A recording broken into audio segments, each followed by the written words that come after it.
चाणक्य के चक्रव्यूह की, जो कि तैयार हो गया है। इसके साथ ही 2022 के राम हुंकार से विरोधी खेमे में खलबली मचा दी है। हम बात कर रहे हैं गृह मंत्री अमित शाह की, जिन्होंने 300 पार का नारा देकर यूपी में चुनावी बिगुल बजा दिया है। शाह की रणनीति 1.5 करोड़ नए वोटर्स से यूपी फतेह करने की है। लेकिन बड़ा सवाल यह है कि 2014 और 2017 में यूपी में भाजपा का कमल खिलाने वाले शाह 22 की पिच पर भी विरोधियों को पस्त कर पाएंगे क्या? ये रिपोर्ट देखिए। भारत माता की, भारत माता की।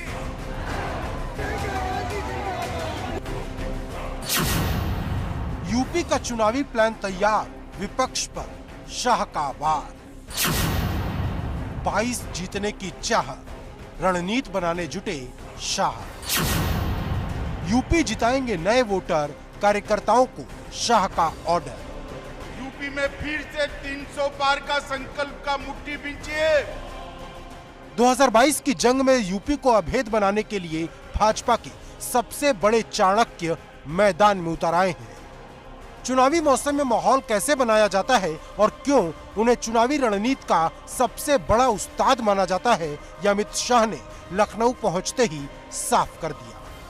ये सपा बसपा सपा का खेल चलता रहा और उसने उत्तर प्रदेश को बर्बाद करके रखा। उत्तर प्रदेश और की कानून और व्यवस्था की स्थिति कैसी थी, मेरा तो खून खौल जाता। हर जिले में दो तीन बाहुबली थे। दूरबीन लेकर मैं ढूंढता हूं, कहीं पर बाहुबली दिखाई नहीं पड़ता है। भाई कहे पर हमारे घोषणा पत्र को उठाकर देख लीजिए। योगी जी और उनकी टीम ने 90% से ज्यादा वादों को पूरा करने का काम कर दिया। योगी सरकार की तारीफ में कसीदे गढ़ने के बाद शाह ने विरोधियों को अपने निशाने पर लिया और फिर अखिलेश यादव, प्रियंका गांधी और मायावती तक किसी को नहीं छोड़ा। मैं एक हिसाब अखिलेश जी से मांगना चाहता हूं कि 5 साल में आप विदेश कितने दिन रहे, इसका हिसाब जरा लखनऊ की और उत्तर प्रदेश की जनता को दे दीजिए। गांधी वाड्रा परिवार के लोग भी जरा सुने, इसके लिए हिसाब किताब लेकर आए।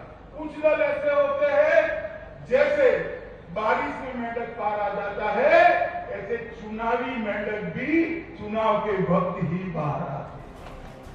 अमित शाह यहीं नहीं रुके, उन्होंने पलायन, माफिया, बाहुबली, बदहाली, धारा 370 से लेकर कोरोना तक हर मोर्चे पर विपक्ष को घेरने की कोशिश की। लेकिन जब बात राम मंदिर की आई तो अखिलेश यादव भी पलटवार करते नजर आए।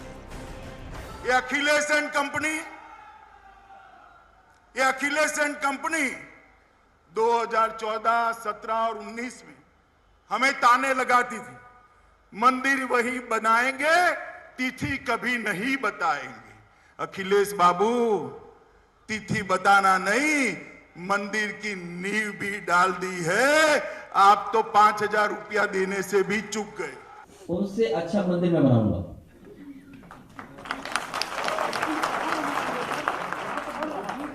वो हमारी मर्जी है ना, कहाँ बनाएंगे? हमारे भगवान, हम जहाँ चाहे वहाँ बनाएंगे। ये कौन सी बात है? तुम हमारा थोड़ी बताओगे हमारे कौन से भगवान है।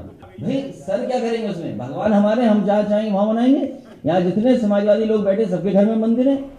अमित शाह ने यूपी में भाजपा कार्यकर्ताओं को जनवरी तक 1.5 करोड़ नए सदस्य तैयार करने का लक्ष्य दिया है। शाह की नजर यूपी के खास तौर पर उन युवा वोटर पर है जो हर बार भाजपा के लिए गेम चेंजर साबित होता है, क्योंकि 2014 का लोकसभा चुनाव हो या 2017 का विधानसभा चुनाव, शाह ने इन्हीं नए वोटर्स के जरिए यूपी को फतेह किया था। इसे इस बात से समझा जा सकता है कि 2017 में भाजपा के 1 करोड़ 87 लाख प्राथमिक सदस्य थे, जबकि चुनाव में भाजपा को 3 करोड़ 60 लाख वोट मिले। अभी मौजूदा वक्त की बात करें तो यूपी में अभी भाजपा के करीब 2.5 करोड़ सदस्य हैं, लेकिन शाह की कोशिश जनवरी तक 1.5 करोड़ नए सदस्य जोड़कर सदस्यों की संख्या को 4 करोड़ तक पहुंचाने की है। मैं सभी कार्यकर्ता को आग्रह करने आया हूं कि उत्तर प्रदेश देश के सबसे युवा प्रदेशों में से, यहाँ 53% आबादी युवा है। 53% युवाओं को पार्टी के साथ जोड़। आपको बता दें कि 2022 में अमित शाह ने भाजपा के लिए 300 पार का लक्ष्य रखा है, लेकिन इस बार भाजपा को 2017 जैसे नतीजे दोहराने की चुनौती होगी, क्योंकि 2017 में जब भाजपा ने यूपी में जीत का परचम लहराया तो सत्ता में सपा थी, लेकिन अब भाजपा सत्ता में है और सपा विपक्ष में। ऐसे में भाजपा के सामने अपने 5 साल के कामकाज को लेकर जनता के बीच जाना है, जबकि 2017 में अखिलेश सरकार की खामियां वो लेकर पहुंची थी।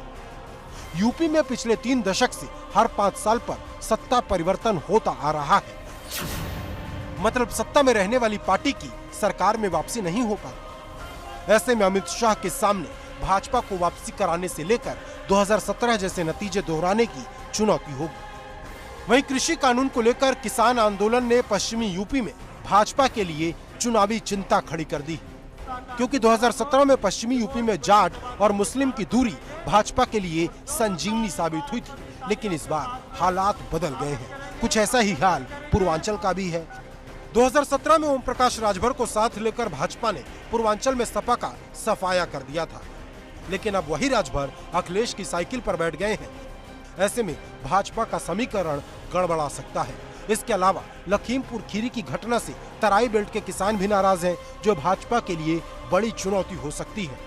अब इन तमाम चुनौतियों से शाह कैसे भाजपा को निकालते हैं और कैसे 2022 में फिर से जीत का कमल खिलाते हैं, इस पर पूरे देश की निगाहें टिकी हैं।